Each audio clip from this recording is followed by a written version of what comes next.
Bien, el día de hoy vamos a continuar estudiando el libro de Primera de Reyes. Estamos hoy por emprender el estudio del capítulo 19 y la enseñanza de esta mañana tiene como título La actitud de servicio que conduce al creyente a la decepción. La actitud de servicio que conduce al creyente a la decepción. El pasaje de Primera de Reyes, capítulo 19, lo estudiaremos desde el versículo 1 hasta el 18. Por razones prácticas, no lo voy a leer en este momento, pero sí lo vamos a ir desglosando verso por verso en unos minutos. Pero primero quiero que abramos nuestras Biblias para hacer una visita temporal a la carta de Segunda de Timoteo, capítulo 2. Segunda de Timoteo, capítulo 2, en el versículo 8. Timoteo está atravesando por una situación que entendemos de decaimiento, de desánimo. Está atravesando por una decepción en su vida.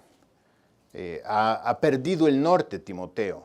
Y Pablo, como su padre amado en la fe, de hecho en varias expresiones se refiere a él como su hijo amado, pues no puede hacer otra cosa distinta que acudir a la ayuda de su discípulo Timoteo. Y como una última plegaria antes de ser sacrificado, Pablo escribe esta segunda carta de Timoteo. Es lo último que está registrado del apóstol Pablo, segunda de Timoteo. Y en esta ocasión le dice a Timoteo, acuérdate de Jesucristo, del linaje de David resucitado de los muertos conforme a mi evangelio, en el cual sufro penalidades. En todo momento, Pablo, desde el capítulo 1, versículo 1, empieza a recordarle a Timoteo que él está en una carrera, así como la que Pablo también emprendió, y que en esa carrera se sufre penalidades. No hay ningún problema en sufrir penalidades, cuando el propósito de estas penalidades está claro.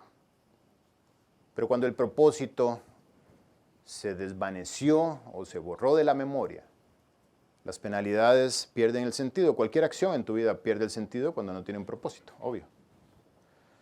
Así es que Pablo le recuerda y le dice, acuérdate de Jesucristo. Le dice, en el cual sufro penalidades, hasta prisiones a modo de malhechor. Mas la palabra de Dios no está presa. Y dice, por tanto, todo lo soporto por amor de los escogidos, para que ellos también obtengan la salvación que es en Cristo Jesús con gloria eterna. Tengo claro cuál es mi propósito. Y a causa de ese propósito, todo lo soporto. Estoy preparado para soportarlo todo. A causa de Jesucristo. Esa es mi motivación. Y fue su motivación de principio a fin. Desde que el primer día caminó a Damasco hasta este último momento. Estuvo dispuesto a ir a la guillotina, acordándose de Jesucristo. Al igual todos los 12 apóstoles estuvieron dispuestos a morir, mártires, sacrificados, pero porque tenían un propósito claro. Estuvieron dispuestos a llegar hasta la muerte con tal de mantener ese propósito.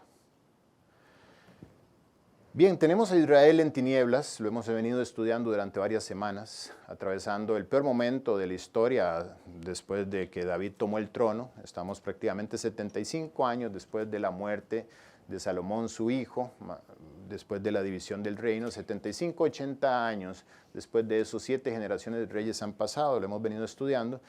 E Israel pues está en el peor caos de idolatría que ha experimentado jamás. Y un hombre llamado Elías ha tomado su lugar, se ha levantado como un verdadero heraldo y embajador de Cristo en medio de las tinieblas y como un pregonero anunciante de las buenas noticias, exhortando a aquellos que lo escuchaban a vivir como debían. Contendió, decía Judas, ardientemente por la fe que le fue dada. Y por esto enfrentó a Acab, el rey. Por esto también enfrentó al pueblo, como hablábamos ahora con la pregunta de Clivia, cuando les dijo, ¿hasta cuándo claudicaréis vosotros entre dos pensamientos? Y también confrontó a 450 profetas de Baal, registrados en este capítulo 18, pero realmente eran 850, porque habían 400 extra profetas de la diosa Acera. Y dice la Biblia que Elías tuvo tal temple que inclusive se burlaba de ellos y llegó al punto donde Dios contestó su oración y aceptó el sacrificio que había hecho, que Elías convenció al pueblo entero de que Jehová es Dios y optaron por sacrificar a todos los demás profetas idólatras. Además de esto, Israel atravesaba por una sequía de 3 años y medio y Elías, después de esta escena, ora fervientemente, dice Santiago 5:16, perdón. Ora fervientemente y el cielo dio lluvia y la tierra produjo su fruto, gracias a la oración de Elías.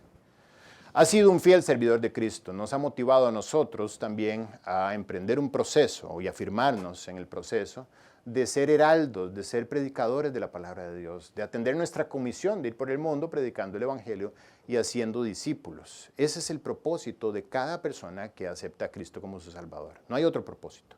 Ahora, los matices que este proyecto tome a lo largo de tu vida, pues eso sí van a variar, pero la esencia del propósito va a ser la misma. Lo que hagas, seas un médico, seas un chofer de bus, sea un piloto de avión o un astronauta, el propósito siempre va a ser el mismo de un creyente.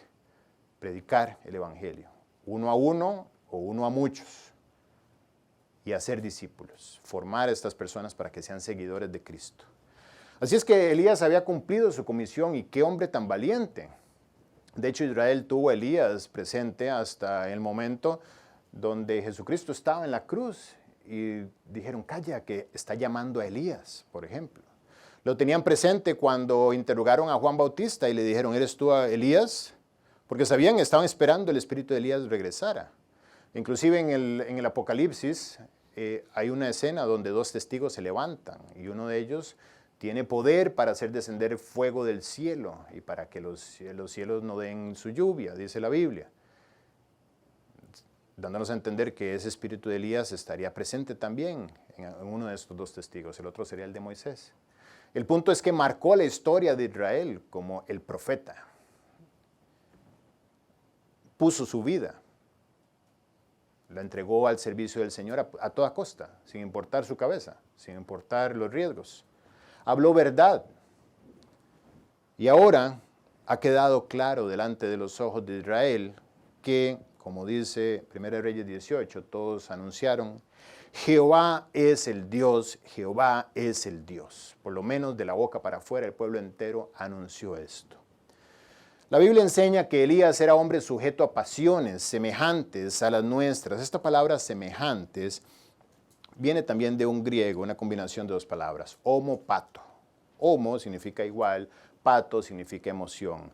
Quiere decir que Elías experimentaba las mismas emociones que tú y yo experimentamos. Era un hombre con el mismo ADN que tú y yo tenemos, mismos temores. No era un superhumano, no era tampoco un extraterrestre. Era un hombre que experimentaba exactamente lo mismo que tú experimentas. Dudas, temores, frustración, alegrías, congojas, incertidumbre, decepciones, desánimos. Igual que tú. La concupiscencia en Elías era igual que la tuya. El deseo de seguir a Cristo y el deseo de desobedecerle era igual que el tuyo. La misma lucha interna tenía Elías, igual que tú y yo la tenemos. Así es que este pasaje de Santiago 5:14, que nos habla de Elías prácticamente 1000 años después de su muerte, nos da a entender que Elías seguía presente en la conciencia y en la mente de los hombres de la época y de este hombre Santiago, hermano de Jesucristo, lo usa como ejemplo de oración eficaz a Elías. Pasiones semejantes.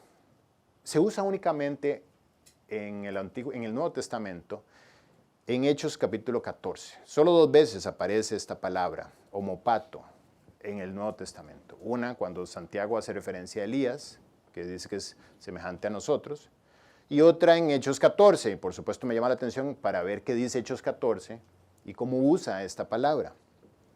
Y si se ubican en la escena es cuando Pablo y Bernabé están en Listra, previo a que Pablo fuera apedreado prácticamente hasta la muerte, y Pablo y Bernabé están haciendo ciertas obras que Dios les confiaba a través de ellos para sellar que la palabra que ellos estaban diciendo venía de Dios, y todos los idólatras de Listra lo que hicieron fue ignorar que Jehová es Dios y poner los ojos sobre Pablo y Bernabé diciendo que eran dioses de su mitología.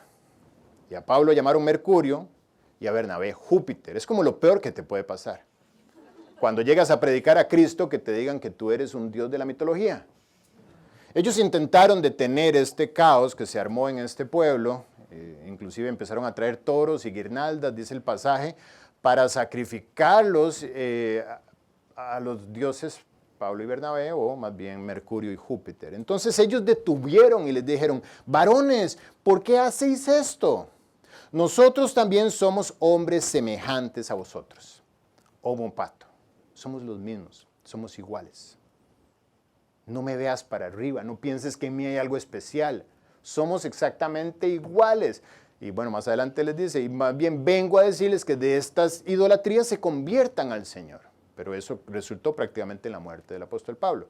De hecho, lo sacaron como muerto de la ciudad después de ser apedreado. Cuando terminaron de apedrearlo, pararon porque lo vieron muerto. El punto es que aquí se usa nuevamente esta palabra, diciendo, igual que ustedes, las mismas emociones. Así que si Elías era un hombre semejante a nosotros, yo prefiero verlo de otra manera. Yo prefiero ver que yo soy semejante a él. Y aprender de él. Aprender de su manejo de las emociones. Si yo soy como Elías, emocionalmente semejante a Elías, sujeto también a los mismos impulsos emocionales que Elías, estoy sujeto a los mismos impulsos emocionales de un hombre que fue usado con gran poder, con tal poder que fue tan valiente como para enfrentar las situaciones que les hablaba, cuya oración podía mover a Dios a responder al punto de secar el cielo, de hacer descender fuego del cielo, de levantar a un joven de los muertos y de volver a traer lluvia a partir de su oración. Quiere decir que yo soy semejante a él. La Biblia enseña en Romanos 15:4 que las cosas que se escribieron antes, para nuestra enseñanza se escribieron.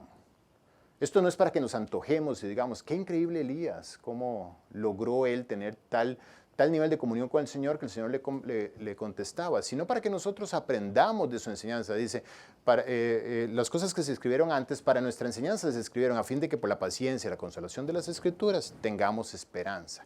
Que esto impacte nuestra vida de tal forma que cambie nuestra forma habitual de ser y de actuar y nos haga nuevas personas. Y a través de esto vivamos en una esperanza distinta a la que antes teníamos. Y el propósito de la palabra de Dios es ese, es enseñarnos, es redarguirnos, es corregirnos, es instruirnos, dice la Biblia en Timoteo también.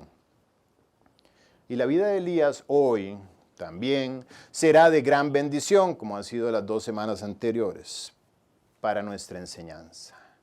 Mientras profundizamos en el estudio de estos libros de Primera y Segunda de Reyes y Primera y Segunda de Crónicas, hemos aprendido acerca de las terribles consecuencias que tuvo sobre el pueblo de Israel actuar en el temor de las circunstancias, dejándose influenciar por las costumbres de los pueblos vecinos y adquiriendo ellos estas costumbres, copiando sus ídolos y aprendiendo a servirles a estos ídolos. En particular, la escena de los 450 profetas de Baal en el Monte Carmelo nos ha dado a entender hasta ahora hasta qué punto puede llegar el hombre, hasta qué nivel de locura puede participar un hombre y pérdida de raciocinio, tratando de obtener respuesta de algo que no existe, de un Dios que no es Dios, de ídolos que no pueden responder. Y vimos a ellos gritando, Baal responde, sajándose las espaldas con cuchillos, sangrando, etc. Gritando, Baal responde. Sin embargo, como decía el pasaje que estudiábamos, no hubo voz ni respuesta. Y muy sencillo, no hubo respuesta, ¿por qué? Porque no había quien respondiese. Eso Elías lo dejó claro. Hoy en día el hombre sigue siendo el mismo. Estamos en el 2023 y el hombre sigue siendo el mismo, el diablo sigue siendo el mismo, y los temores en el corazón del hombre siguen siendo los mismos. Y en ausencia de relación de Jesucristo, el hombre hoy en el 2023, inclusive los creyentes hoy en el 2023, sin estar claros de esto, podrían estar clamando, Baal responde, poniendo sus ojos en la tarjeta de crédito, gritando, Baal responde. Poniendo sus ojos en su carrera profesional, gritando, Baal responde.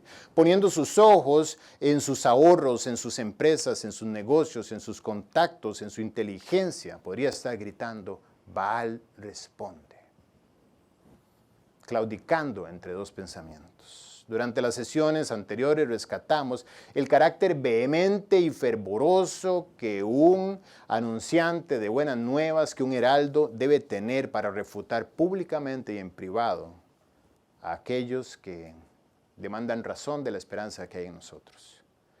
En estos capítulos estudiamos la conducta valiente de los pregoneros de justicia. Y esta conducta debe morar en nosotros. Fue una invitación preciosa. Que debemos ser como aquellas ciudades que están cimentadas sobre un monte y deben alumbrar a todos los que nos observan. Pero en el estudio de hoy vamos a ver a este pregonero de justicia, a este hombre valiente. Lo vamos a ver desde otra óptica y también vamos a aprender. Seguiremos adelante con la vida de Elías y entraremos junto con él al peor agujero de su vida. Lo acompañaremos en el momento donde sus emociones lo hicieron colapsar.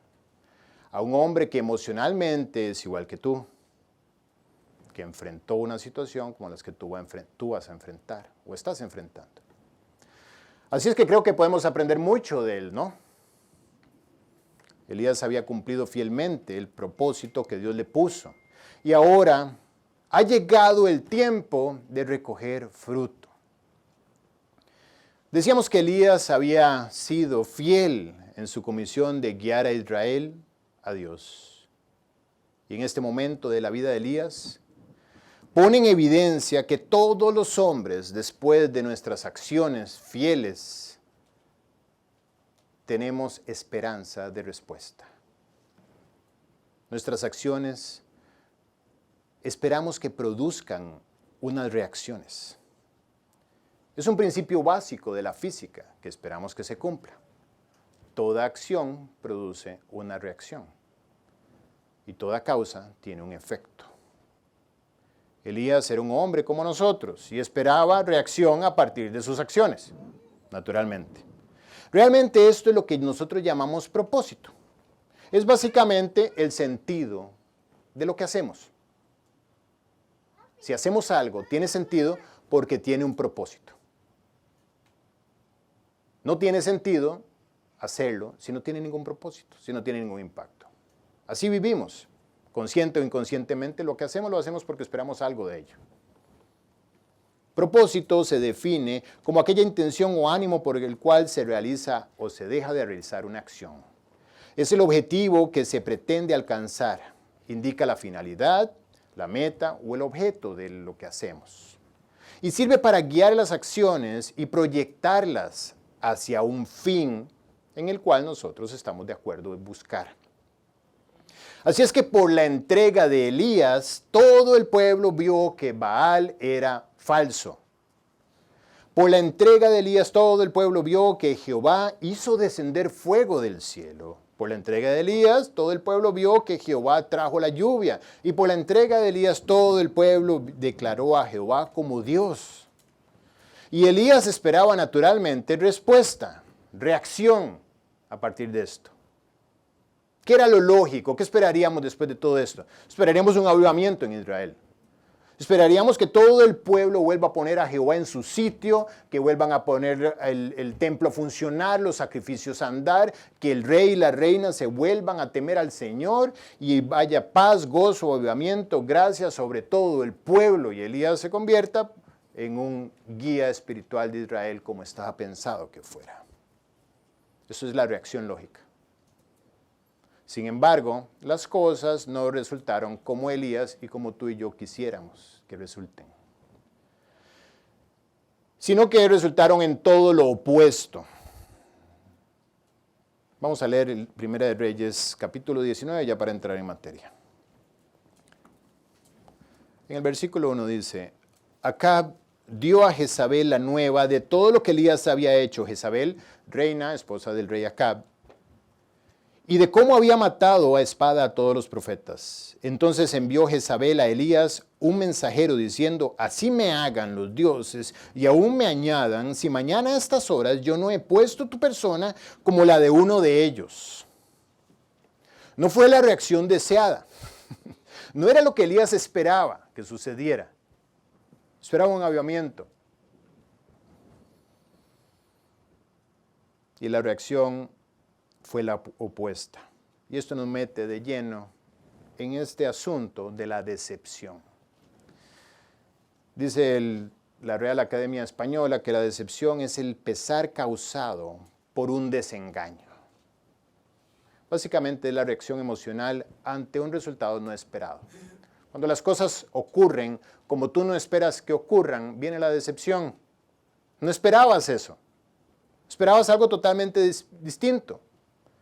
Elías, hombre sujeto a pasiones semejantes a las nuestras, no pierdes de vista eso. Cuando pienses en Elías, piensa en ti mismo. Un hombre con el carácter de Elías, con su fe ardiente, cayó en el hoyo de la decepción. Y esto casi lo saca de la carrera. Era un hombre como nosotros, homopato, sujeto a las mismas emociones que tú y yo. Así es que vale la pena estudiar este capítulo 19 de Primera de Reyes. Vamos a entrar de lleno en él. Como vimos, Jezabel se determina a destruir a Elías en el capítulo 19, versículo 2 de Primera de Reyes.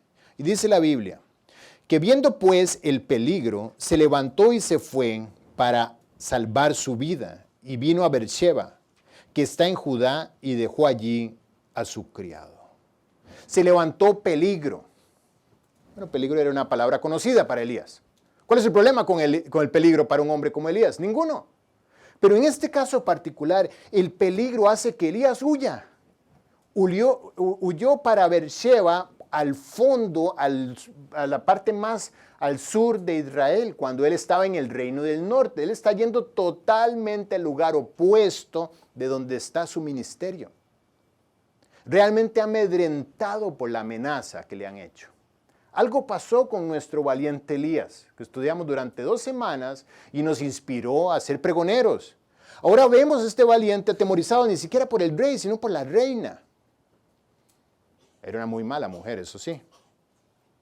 Pero ¿cuántas veces Elías no confrontó a quien tuviera? Elías, dice la Biblia, que dio la orden de degollar a los 450. Era un hombre que no le temblaba la mano, un hombre de carácter fuerte, que estaba en total disposición de poner su vida en el asador con tal de defender lo que el Señor enseñaba. Y ahora lo vemos huyendo al lugar más al sur, cuando el peligro era parte del ministerio de Elías. Dice la Biblia que se fue. Realmente lo que debemos entender ahí es que la decepción golpeó a Elías en el centro de los 2 ojos y lo sacó de órbita. Perdió el sentido. ¿Para qué seguir luchando? ¿Para qué seguir en la obediencia? ¿Cuál es el propósito de seguir adelante con esto si no está llevando a ningún lado? Israel debería estar de rodillas adorando a Jehová y nada ha pasado. De la boca para afuera dijeron, Jehová es el Dios, pero siguen en la misma idolatría. Así es que huye, no de la reina, sino del plan que Dios tenía para su vida. En el versículo 4 dice, y él se fue por el desierto un día de camino y vino y se sentó debajo de un enebro y deseando morirse, dijo, basta ya, oh Jehová, quítame la vida. Pues no soy yo mejor que mis padres. Y echándose debajo del enebro, se quedó dormido. Elías ha caído en el agujero de la decepción y está dispuesto a perder su vida. No quiere seguir adelante. ¿Cuál es el sentido? Mejor morir que una vida sin propósito. ¿Para qué una vida sin sentido? ¿Hasta dónde nos puede llevar la falta de propósito? ¿Hasta qué punto podemos nosotros llegar a caer cuando no hay propósito en nuestra vida? O cuando el propósito que suponemos que las cosas deben tener no se cumple. ¿Sí conocen Ernest Hemingway? Premio Nobel de Literatura. Un hombre, aparte de inteligente, apuesto, millonario, con acceso a todas las placeres que la vida le podía ofrecer. escribió una frase célebre justo antes de suicidarse. La vida es un truco sucio, un corto viaje de la nada hacia la nada. Premio Nobel de Literatura. No tenía propósito la vida de un ateo. ¿Cuál es el sentido de vivir? Ateo reconocido de Ernest Hemingway. ¿Hasta qué punto puede llegar una persona que pierde de vista el propósito? Por supuesto, un ateo es el caso extremo, pero ¿qué pasa con un creyente que está sembrando en su vida decisiones y no ve el fruto que espera de esas decisiones? ¿En qué bache emocional puede llegar a caer cuando no recoge lo que pensaba que podía recoger? Decepcionado de que nada sirvió de nada, Elías está dispuesto a que su vida acabe.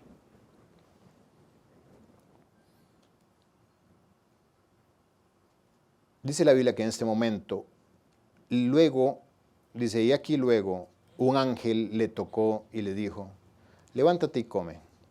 Entonces él miró y aquí a su cabecera, una torta cocida sobre ascuas y una vasija de agua, y comió y bebió y volvió a dormirse. Y volviendo el ángel la segunda vez le tocó diciendo, levántate y come, porque el largo camino te resta. Había un plan. Dios no abandonó a su hijo en medio del pozo de la mala actitud que produjo la decepción. Dios le envió un siervo y le puso alimento, le puso sustento. Sustento es una señal de que hay un proyecto, de que continúa la vida, de que estoy teniendo cuidado de ti, dice Dios, de que tengo un plan contigo ahí, a donde estás caído, a donde estás decepcionado, a donde estás viendo que las cosas no ocurren como tú esperas. Contigo ahí tengo un plan. Así es que levántate y come, que te resta camino por delante. Dios y el ángel sabían hacia dónde debía ir Elías. No abandonó a su hijo y ahora debía enseñarle una lección. Y junto con él a nosotros, que somos semejantes a él, emocionalmente semejantes. Si alguna vez has caído en decepción, yo creo que esta prédica te está dando a entender la razón por la que caíste. Y si no has caído en decepción, vas a caer en decepción. Y en esta enseñanza vas a poder ubicar los pasos que te van a guiar a ella y los pasos que te van a sacar de ella. Dios no le quita la vida, qué bueno que Dios no escucha todas nuestras oraciones, o si las escucha las ignora, sino que al contrario le da alimento y le dice, eres parte de un plan, he sido fiel para sostenerte, no solo hoy. ¿Recuerdas cuando puse a los cuervos a que te llevaran alimentos, pan y agua mañana, pan y carne mañanas y pan y carne en las tardes? Cuidé de ti, porque tenía un plan contigo antes. ¿Sí recuerdas cuando te conduje a causa de la sequía, te quedaste sin agua ahí en el arroyo de Kerit y te conduje a la tierra de Sarepta de Sidón, donde una viuda te dio todo lo que tenía? Ella ofrendó todo. Te dio todo lo que tenía, aunque iba a quedar ella en total desamparo después de darte todo lo que tenía. Ella lo hizo, me obedeció a mí, yo le di la orden y te sostuve. ¿Sí lo recuerdas? Bueno, pues yo sigo siendo el mismo. Ahora traigo un ángel y te alimento. Levántate porque tengo un plan. Y Dios empieza a obrar y a sanar el corazón de Elías. No hay otra forma de sanar, solo a través de la relación personal constante con el Señor. Compañerismo con el Señor es lo que te saca de los baches emocionales. No hay pastillas que te puedan sacar. No hay psiquiatras que te puedan dar la razón. No hay psicólogos que te puedan llevar al clavo, al punto. No hay consejos, no hay Instagram con frases de estas que suenan lindas, pero que no hacen nada por ti. No hay un solo libro escrito en el mundo que pueda hacer algo para sacarte adelante. Me dirás la Biblia no es un libro, es la palabra viva de Dios. Ella tiene el poder para entrar a lo más profundo de tu alma, partir las coyunturas y los tuétanos, y discernir los pensamientos y las intenciones del corazón, y dar vida en el lugar más oscuro de tu corazón, hasta donde están el centro de los huesos, ahí en los tuétanos. puede penetrar y poner la vida que necesitas en medio del bache espiritual. Eso no es lo que enseña hoy en día el mundo, por supuesto que no. El mundo está extraviado. El mundo perdió su norte hace miles de años. Y con ellos sus consejos pues solamente van a ser consejos de ciegos guiando a ciegos. Pero solo la palabra de Dios puede empezar a hacer un trabajo que sana al hombre. Y esto es lo que estaba haciendo Dios con Elías. Así es que se levantó, dice el versículo 8, pues, y comió y bebió y fortalecido con aquella comida, caminó 40 días y 40 noches hasta Horeb, el monte de Dios. ¿Sí recuerdan este lugar? Lo estudiamos hace algunos años atrás. Quizá la mayoría de ustedes no estaban, algunos de ustedes. Horeb, el monte de Dios. Cuando Moisés cruza con Israel el Mar Rojo, inmediatamente llega a una escena donde están las aguas amargas de Mará, etc.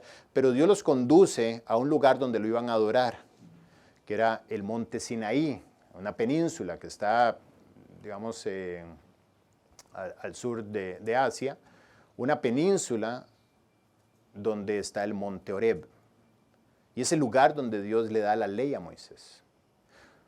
O digámoslo en manera práctica, donde Dios hace un pacto con sus hijos, donde Dios choca la mano y dice, yo seré vuestro Dios, seré vuestro Padre, y vosotros me seréis mis hijos. Es ahí donde Dios conduce a Elías. Elías camina 40 días y 40 noches, dice la escena, hasta llegar al monte de Horeb. Otra característica curiosa es que Elías va al desierto. Dios guía a Elías al desierto para sanarlo. Un lugar incómodo, pero un lugar donde el silencio es total, donde las distracciones son nulas y donde la voz de Dios puede tener el eco que requiere para hacer un tratamiento en el corazón. Así es que en el desierto, Elías está siendo sanado por Dios, un lugar donde Dios reveló el pacto a Israel y donde Dios se mostró a Moisés. Realmente Dios no se muestra físicamente, pero le hizo a Moisés ver su espalda, dice el pasaje. Ahí es donde está Elías, en el monte Horeb. Y allí se metió en una cueva donde pasó la noche. Y vino a él, palabra de Jehová, el cual le dijo, ¿qué haces aquí, Elías? Elías, hombre semejante a nosotros. ¿Qué haces aquí? ¿Qué haces aquí tú, hijo mío? ¿Qué haces en este momento de tu vida siguiéndome? ¿Sí recuerdas cuando en el Génesis, en el jardín del Edén, Dios se presenta a la escena, triste escena, y pregunta, Adán, ¿dónde estás tú? Dios, de hecho todas sus preguntas son retóricas, porque Él conoce el futuro, conoce los pensamientos. Le hace una pregunta que ya Él sabe. Dios no había perdido la visión ni el poder. Pero le pregunta a Adán, revisa dónde estás tú. ¿Estás escondiéndote de mi grandeza, Adán? ¿Desde cuándo te ha importado estar desnudo? Cuando entre tú y yo no ha habido nada que nos haga perder la comunión. Y ahora de repente estás escondiéndote. ¿Dónde estás tú? Elías, ¿qué haces aquí? ¿Qué estás haciendo en este momento de tu vida? ¿Cuál es tu propósito? ¿Cuál es el punto de todo esto? ¿Hacia dónde vas? ¿Qué es lo que estás haciendo? A ti, hijo de Dios, hoy Dios te pregunta, ¿qué haces aquí, Elías? ¿Qué reacción esperas de lo que estás haciendo? ¿Qué reacción esperas de tu entrega? La entrega de Elías iba a producir un fruto que no produjo y eso lo decepcionó. La pregunta para ti es, ¿qué esperas de tu entrega? ¿Qué estás esperando? ¿Para qué sigues a Cristo? Es la pregunta. ¿Qué haces aquí? ¿Qué haces siguiendo a Cristo? ¿Cuál es tu objetivo al seguir a Cristo?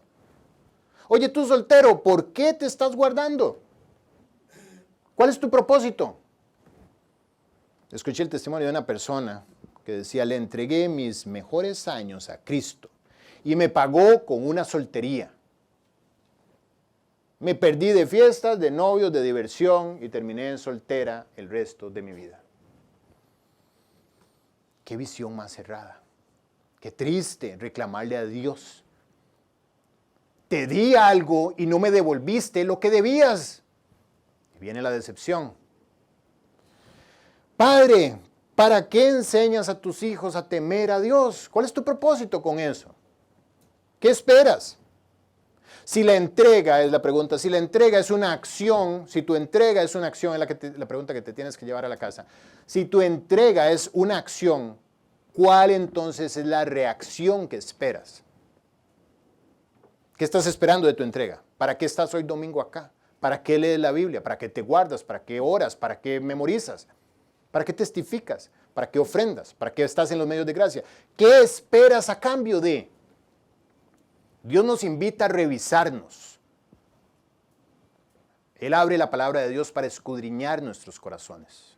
Decía también este pasaje de Hebreos 4, que no hay cosa en su presencia que no quede desnuda. Dice que todas las cosas están desnudas y abiertas delante de su presencia. Ese es el objetivo. Hacer una radiografía a nuestras vidas. Quizá no están reaccionando las cosas como esperabas. He enseñado a mis hijos y resulta que ahora están actuando de una manera que jamás pensé que podrían llegar a reaccionar. Es cierto, me estoy guardando, pero ya tengo 40 y tantos. Y no pareciera haber ningún prospecto. He sido fiel. Pero veo que en el trabajo eso no sirve de mucho. Al contrario, a aquellos mundanos, aquellos que usan de técnicas ilegales, ilícitas, van escalando y yo estoy estancado en mi posición. ¿De qué sirve mi entrega? ¿Qué reacción estás esperando? Tienes que tenerla muy clara, porque esa reacción que estás esperando es la que te va a conducir a la decepción.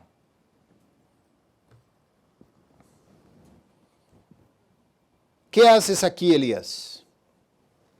Y Elías responde y dice, he sentido un vivo celo por Jehová Dios de los ejércitos. Realmente me consume el deseo de que todos te reconozcan como Dios. Porque los hijos de Israel han dejado tu pacto, han derribado tus altares, han matado a espada a tus profetas y solo yo he quedado y me buscan para quitarme la vida. O sea, esto no es lo que debía estar pasando, Dios. Tú debiste haber limpiado a Israel de la idolatría. Israel entero debió volverse a ti. Y debió haber venido el fruto de todas esas decisiones. Pero sin embargo, todo lo opuesto está pasando. Qué increíbles somos, ¿no? Nos llenamos de falsas expectativas. Satanás hace fiesta mintiéndonos respecto a que Dios no es fiel para cumplirnos. Y nos arrojamos al mar de la decepción. Dios no cumplió. Cuando las cosas no salen como quieres, es porque salen como Dios sí quiere.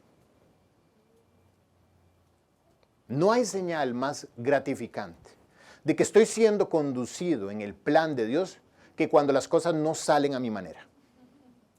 Cuando salen a mi manera siempre queda la duda de ¿será que fui terco y persistí yendo donde no debía? Pero cuando no salen a tu manera, la guía es clara. Dios dice, no es por ahí. Sigue adelante, no es por ahí. Un no es más seguro que un sí. Pero los nos nos conducen a reclamarle a Dios. ¿Por qué no están saliendo como yo debía? Invertido, debía haber sacado 3 de ti. Ese era el pacto. Así es que Dios, con el amor de un padre, le dice, sal afuera y ponte delante del monte de Jehová. Y he aquí Jehová que pasaba, y un grande y poderoso viento que rompía los montes y quebraba las peñas delante de Jehová. Pero Jehová no estaba en el viento. Yo me imagino la escena. Estamos hablando de un viento que tiene la capacidad de romper montes. Eso era un huracán. Dios le pide a Elías que se pare enfrente. Y Elías está esperando la manifestación de Dios frente a él. Y este huracán, pero Dios no estaba en el huracán. ¿Qué más podría manifestar a Dios con todo su poder? Bueno, vino un terremoto. Pero Jehová no estaba en el terremoto. La expectativa de Elías tampoco se cumple. No estaba en el viento huracanado, no estaba en el terremoto. ¿Qué más puede traer Dios para manifestar su gloria y su poder? Bueno, Dios es creativo. Trae un fuego que consume todo. Dice que tras el terremoto un fuego, pero Jehová no estaba en el fuego tampoco. Dios no está en lo que supones, Elías. Dios no funciona como tú crees que va a funcionar. Él no está sujeto a tus estructuras mentales, a tu suposición, a tus pensamientos, a tus expectativas erróneas. Él es Dios. Él no cabe dentro de tu cabeza, empezando por ahí. Aquí estudiamos su palabra. Aquí nos asomamos a su palabra. Pero en su palabra dice, oh profundidad de las riquezas y de la sabiduría de Dios. Cuán insondables son sus juicios e inescrutables sus caminos, por el amor de Dios. Yo no creo en Dios porque no entiendo cómo Él pudo haber creado al cielo y la tierra en 5 días. Wow. Y por eso no crees, porque no entiendes. Tú crees que tiene la capacidad de entender eso. Dice la Biblia que por fe entendemos haber sido constituido el universo por la palabra de Dios, de modo de que lo que fue hecho se hizo de lo que no se veía, de modo de que lo que se ve fue hecho de lo que no se veía. Es por fe. La única forma de entenderlo es por fe. La fe te da el entendimiento para entender. Pero Dios no funciona debajo de tus estructuras. Él está por encima. Así es que si no respondió como Elías o como tú suponen que debe responder, Él no está obligado a eso. Toda la gloria y la honra sea para Él. Él trabaja para su gloria. Y si no ha respondido es porque su gloria amerita que no responda. O si respondió de una forma que no esperabas, es porque esa forma es la que añade gloria a su nombre.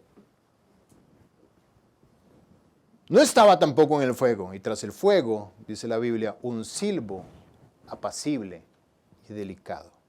Y cuando Elías oyó este silbo apacible y delicado, cubrió su rostro con su manto y salió y se puso a la puerta de la cueva. Dios no tuvo compromiso y surgió por donde no lo esperaba. Después de esta escena le repite la pregunta. ¿Qué haces aquí, Elías? ¿Has entendido que yo no actúo como tú piensas que debo actuar? Te repito la pregunta a ti. ¿Qué haces aquí?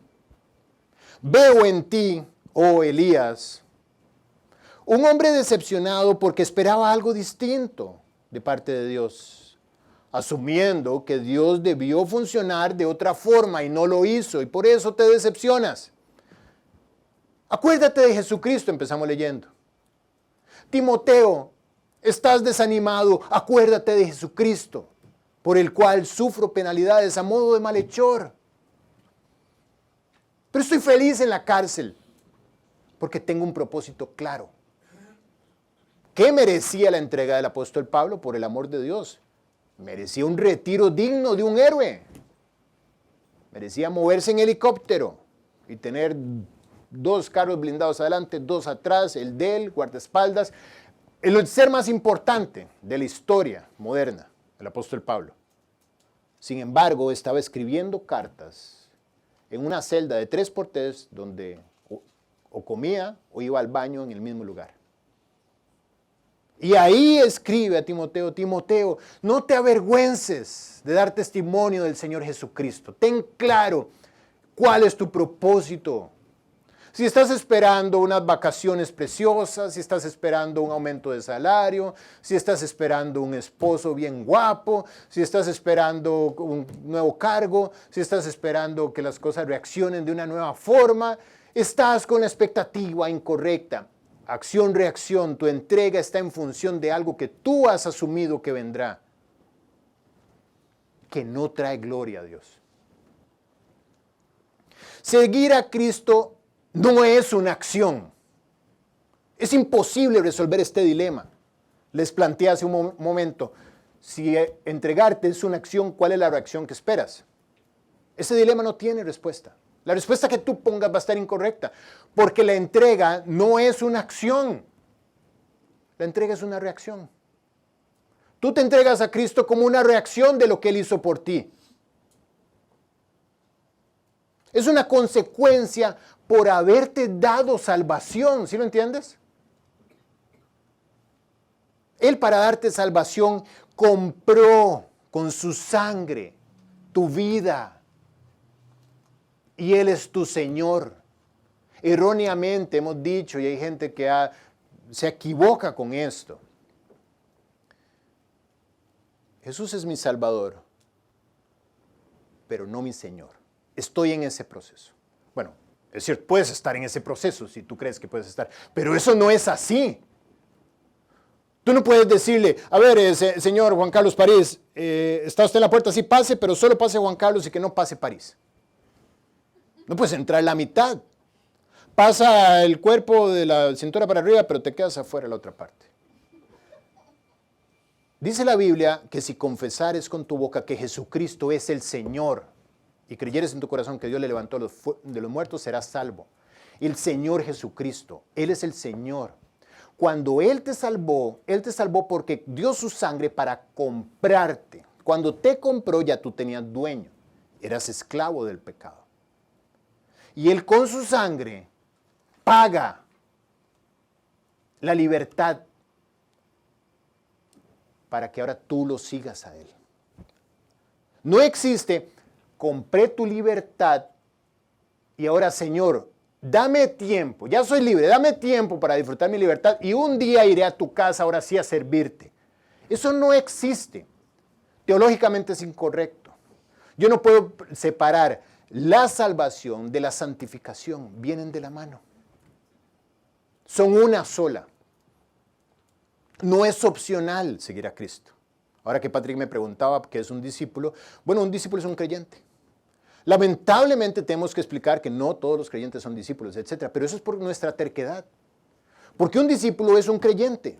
Tiene que ser un discípulo el creyente. ¿Por qué? Porque es el derecho que tiene Jesucristo por haber pagado por ti. Eres de su potestad. Eres de su propiedad. Eres su especial tesoro, dice la Biblia. No es opcional tu entrega.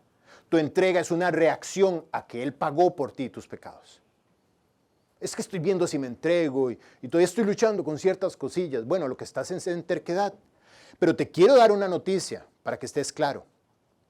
Si tu entrega está condicionada, probablemente tu salvación no ha sido consumada tampoco. Porque yo no puedo separar a Jesucristo y decirle, pasa adelante Salvador, pero que se quede afuera el Señor.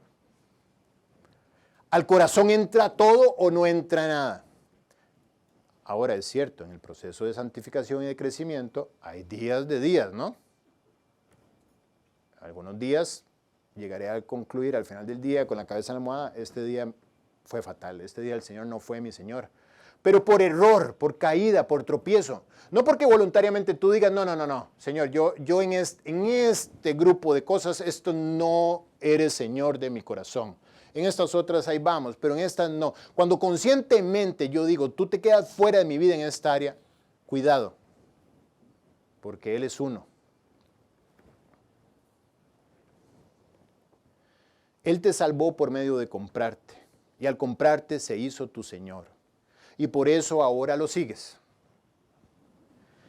Salvación y señorío van de la mano, no van separadas. Tú lo sigues hacia su plan, no hacia tus expectativas.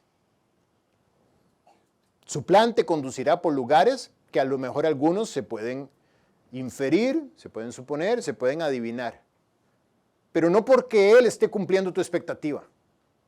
No porque todos los días memorices, o porque todos los días leas, o porque vengas todos los domingos, o porque te portes muy bien, Él está obligado a fin de mes traer la bonificación. o traer el esposo. O la esposa, digo, porque las mujeres me vuelven a ver raro porque solo conmigo se mete. Tú lo sigues hacia su plan porque Él es tu propietario. A donde Él vaya iré. Sois de su propiedad. Y poner los ojos en una respuesta esperada te va a amargar en contra de Dios. Va a restarte libertad. Estar esperando que responda. Tú no lo sigues para que te responda. Tú lo sigues, dice la Biblia, que nosotros le amamos a Él, o le seguimos. Nosotros le amamos a Él, ¿por qué? Porque Él nos amó primero. Mi amor es una reacción. No estoy por conveniencia. El hombre que pierde de su vista a Jesús, pierde de vista el plan de Dios para su vida. Y esto, por supuesto, lo va a decepcionar. Elías vuelve a responder y le dice, he sentido un vivo celo de Jehová Dios de los ejércitos, porque los hijos de Israel han dejado su pacto, han derribado tus altares y han matado a espada a tus profetas, y solo yo he quedado y me buscan para quitarme la vida. Y aquí Dios responde de manera distinta. Y le dice, Elías, ve, vuélvete por tu camino, por el desierto de Damasco, y llegarás y ungirás a Hazael por rey de Siria. Vas a hacer 3 cosas. Vas a ungir también a Jehú, hijo de Nimsi, lo ungirás sobre rey de Israel. Y a Eliseo, hijo de Safat, de Abel Mehola, ungirás para que sea profeta en tu lugar. Y al que escapare de la espada de Hazael, Jehú lo matará. Y al que escapare de la espada de Jehú, Eliseo lo matará. Y yo, dice Dios, haré que queden en Israel 7,000 cuyas rodillas no se doblaron ante Baal y cuyas bocas no lo besaron. Elías, yo tengo mi plan. Y mi plan es el mejor plan que puede haber para tu vida. Pero no funciona de la manera en que tú esperas que funcione. A través tuyo, Elías, te voy a dar algo precioso.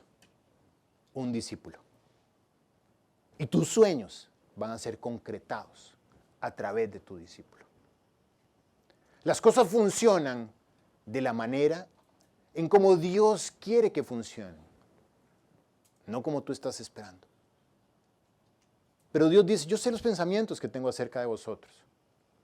Pensamientos de paz y no de mal, para daros el fin que esperáis. Elías, está buscando la santificación de Israel. Yo también.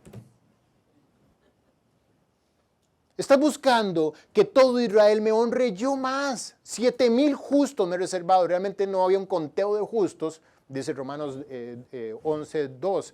Pero 7,000, el 7 es, símbolo, es tipo en la Biblia de que es completo, de lo máximo, de perfección. Me he reservado multitudes que son perfectas delante de mí. Pero llegará a su tiempo y a mi manera. Tú vuélvete, sigue haciendo tu trabajo, devuélvete al lugar donde debes estar. Quita el desánimo, quita las expectativas incorrectas. ¿Qué reacción esperas de Dios? ¿Esperas un esposo? ¿Esperas un negocio? ¿Esperas salud? ¿Esperas que alguien cambie por quien estás orando? Entonces te entregas con más fuerza para que más rápido cambie esa esposa. ¿Esperas una mejora económica? El día que tienes reunión de junta directiva, ¿memorizas más en la mañana? ¿Oras más en la noche? ¿Vas a la reunión de oración ese sábado?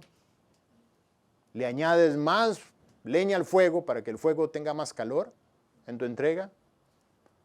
Si vives así, tienes una entrega muy mercantil y no has entendido que tu entrega es consecuencia de que Él es tu Señor. Vamos a orar. Padre amado, gracias por esta mañana donde has abierto tu palabra. Nos has exhortado con ella. Nos has recordado que nuestra vida no es nuestra. que nosotros hemos muerto y juntamente con Cristo estamos crucificados. Y ya no vivo yo, mas vive Cristo en mí. Mi vida es tuya. Hoy, Dios, queremos volver a confirmar esto delante de ti. Queremos quitar todas esas falsas expectativas de respuesta con la cual hemos condicionado nuestra entrega y hay atentados de decepción constante. Al ver que la respuesta no llega en el tiempo y en la forma que esperamos. La gloria sea para ti. Tú eres el alfa y el omega. Tú eres el principio y el fin. Que nuestra vida sea parte tuya. Tú haz con ella lo que añada gloria a tu nombre. Y úsanos, como invitaste a Elías, a continuar el trabajo a través del discipulado, enseñando, compartiendo su vida, compartiendo su santidad y proyectándose a través de ellos para que tú cumplieras tus planes y tus propósitos. Gracias por esta mañana, en el nombre de Jesús.